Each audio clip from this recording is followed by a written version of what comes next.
था। हालांकि जो कहानी है उसमें वो एक कमल हसन की 1978 की एक क्लासिक साइकोलॉजिकल थ्रिलर थी, सियप्पू रोजाले इसका टाइटल था, सॉरी फॉर माय प्रोनाउंसिएशन, और जिसमें कमल हसन और श्रीदेवी की भूमिका थी। वो उस समय की क्लासिक साइकोलॉजिकल थ्रिलर थी, जिसे बाद में हिंदी में भी रीमेक किया गया था। उस हिंदी रीमेक का नाम था रेड रोज, जिसपे राजेश खन्ना ने कमल हसन वाला रोल किया था। खैर, हम फिर से बोगनविले पे आते हैं और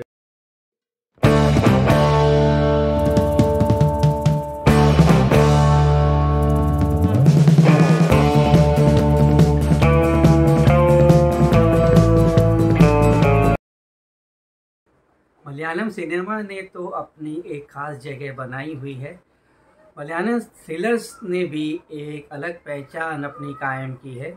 एक ख़ास तरह का मिस्टिक एलिमेंट, एक अलग लेवल का इसके अंदर एज होता है।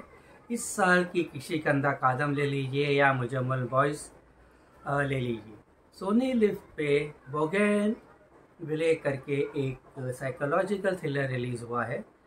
बोगनविले एक तरह का फ्लावर है, और ये एक्चुअली मलयालम फिल्म जो है वो थिएटर में अक्टूबर में रिलीज़ हो गई थी। सोनी लिव पे ये OTT रिलीज़ है।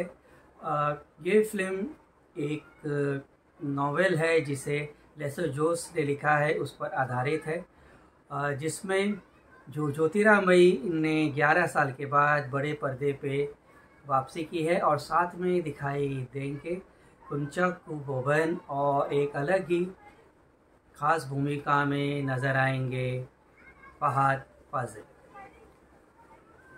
बोगनविले कहानी है एक कपल की, रितु और रॉयस। ये कपल है, केरला में रहते हैं, खूबसूरत सा उनका घर है, अगल बगल बहुत सी खूबसूरती है, और एक ब्यूटी के साथ एक जो मिस्टिक एलिमेंट होता है वैसा एटमॉस्फेयर क्रिएट किया गया है। और साथ साथ एक मिस्ट्री इसके अंदर चलती है। उसमें ये है कि रितु जो है उसको एक अजीब तरह का एमनेसिया है। 8 साल पहले एक कार एक्सीडेंट में रॉयस तो किसी तरह से बच गए। रॉयस की भूमिका निभा रहे हैं कुंचक बोबन, वो एक डॉक्टर हैं। एक कार एक्सीडेंट में रॉयस तो किसी तरह बच जाते हैं, लेकिन रितु को ये मेमोरी लॉस का जैसा एमनेसिया हो जाता है। पूरी ज़िंदगी, पूरी लाइफ उनकी जो है वो रॉयस पे डिपेंडेंट है। रॉयस जैसा बोलते हैं वैसा वो करती हैं। एक चिट डेली रॉयस उनको लिख के देते हैं जिसमें लिखा रहता है, और वही उनका डेली का रूटीन बन जाता है। और रॉयस जब घर में नहीं होते हैं, हॉस्पिटल में रहते हैं, तो एक मेड है और हाउस हेल्प है जिसका रोल शरीना ने प्ले किया है, तो वो घर की देखभाल करती हैं। इस तरह की मिस्टिकल ज़िंदगी ब्यूटी है, मिस्टिक ऐसे एनवायरनमेंट डायरेक्टर ने इसके अंदर क्रिएट किया गया है। और जिस तरह से ये चल रहा है, तो एक कुछ ऐसा दर्शकों को भी लगता है कि क्या वाकई जैसा हमें दिख रहा है वैसा हो रहा है क्या। वाकई रितु ने, जो कि बार बार बोगनविला ही पेंट करती रहती है, बीच बीच पे एक आध बार हमको लगता है कि उसने सनफ्लावर पेंट किया, तो वाकई उसने सनफ्लावर पेंट किया है कि उसने बोगनविला ही फिर से पेंट किया। इस तरह का मिस्टिक एलिमेंट चलता रहता है। ज़िंदगी उनकी चल रही है, प्लेजेंट है, और तभी अचानक फहद फाजिल जो कि पुलिस ऑफिसर हैं वो टपक पड़ते हैं और रितु से सवाल जवाब करने लगते हैं। एक लड़की है जो मिसिंग हुई है, और फहद फाजिल उस सिलसिले में उनसे पूछताछ कर रहे हैं। आगे जाके पता चलता है, कुछ राज खुलते हैं, ट्विस्ट एंड टर्न्स आते हैं, कुछ ऐसे नए रेवलेशंस होते हैं। फिल्म अपने एक क्लाइमैक्स तक पहुंचती है। इस फिल्म की जो सबसे बड़ी यूएसपी है, जो सबसे बड़ी बात इसका ये है कि एक साइकोलॉजिकल थ्रिलर में एक एनवायरनमेंट, एक मूड, एक एटमॉस्फेयर मेंटेन करना पड़ता है, और उसको इस ये डायरेक्टर ने बहुत ही अच्छी तरह से इसको मेंटेन करके रखा है। ब्यूटी है, कैमरामैन ने बहुत ही बढ़िया इसके अंदर काम किया है। साउंड और विजुअल्स का जो इफ़ेक्ट का जो यूज़ किया गया है वो पूरी एक मिस्ट्री क्रिएट करता है। बीच बीच में हल्के से डार्क टच आते हैं, जब क्लोज़अप में मेड की शक्ल एक बार दिखाई देती है और थोड़े समय के बाद उसी तरह की क्लोज़अप में ऋतु की शक्ल दिखाई देती है, तो वो एक मिस्टीरियस एलिमेंट क्रिएट करता है। साथ ही साथ ऋतु और रॉयस का जो रिश्ता है जो दिखाया गया, उसमें भी हमको थोड़ा सा एक इंटरेस्ट के साथ साथ एक थोड़ा सी क्यूरोसिटी और साथ साथ एक चीज़, एक मिस्ट्री एलिमेंट्स आप पे टंगा रहे थे कि ऐसा हो रहा है तो क्यों हो रहा है, ऐसा सही में हो रहा है कि हमें दिखाया जा रहा है। तो इस दौर से वो व्यूअर गुजरता है। आगे चलते चलते राज खुलते हैं, और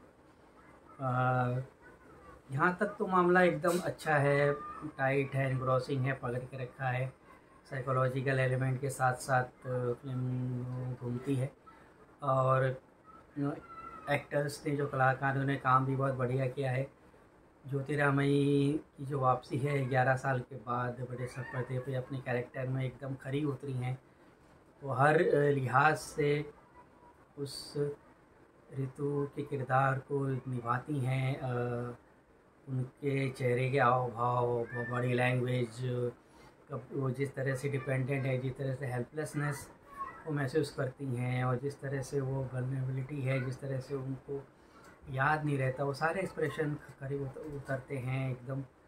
बहुत ही अच्छी, बहुत ही getting light under the skin of the character जिसे कहा जाता है, वैसा उन्होंने परफॉर्मेंस दिया है। भगवान का भी परफॉर्मेंस काफ़ी अच्छा है। एक सबटल तरह की इंटेंसिटी मेंटेन करते हैं। स्लाइट स्माइल उनके चेहरे पे हमेशा रहती है, जो एक मिस्टेक क्रिएट करती है। रिंडा ने जो साथ में जो हाउसमेट का रोल जिन्होंने किया है, उन्होंने भी काफ़ी अच्छा काम किया है।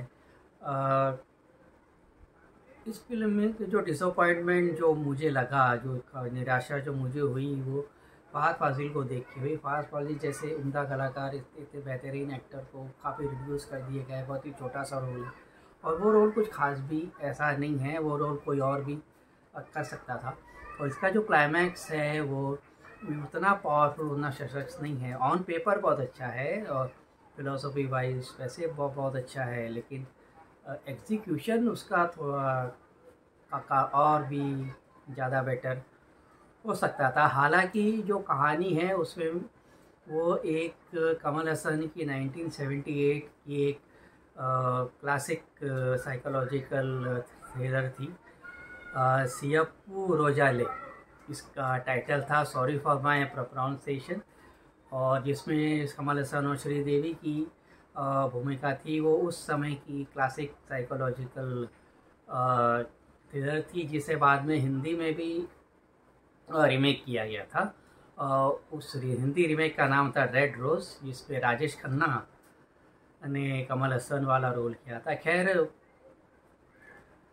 हम फिर से बोर्नविले पे आते हैं, और कुल मिला के इसके जो मिस्टिक एलिमेंट हैं, जिस तरह से टेक्निकली जो एक मिस्टिक एलिमेंट क्रिएट होता है, एक साइकोलॉजिकल टेंशन जो दर्शकों के बीच चलता है, जॉनर में ये बराबर खरी उतरते काफ़ी है। और भी अच्छी, और भी ज़्यादा लेयर और भी बेहतरीन इसकी एंडिंग हो सकती थी, पर फिर भी ये एक डिसेंट साइकोलॉजिकल वॉच है। अगर आप ज्योतिरामयी के फ़ैन हैं, और उनके लिए, और जो इस जो जॉनर को पसंद करते हैं, उनके लिए इट्स अ डिसेंट वॉच।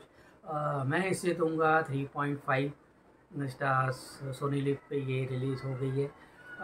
आपने ये फिल्म अगर थिएटर में अगर देखी हो, या आप OTT पे आप ने देखी है तो फिर हमें लिखें और हमें बताएं कि आपको ये फिल्म कैसी लगी।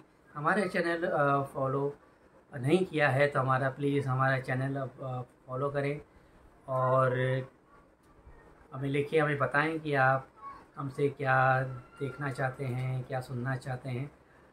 तब तक के लिए मैं आपका विशाल वर्मा आपसे आज्ञा चाहूँगा। फिर मिलेंगे सिने ब्लूज़ के अगले वीडियो में। तब तक के लिए खुश रहें, आबाद रहें, अपना ख्याल रखें, अपनों का ख्याल रखें, फिल्में देखते रहें, वेब सीरीज़ देखते रहें।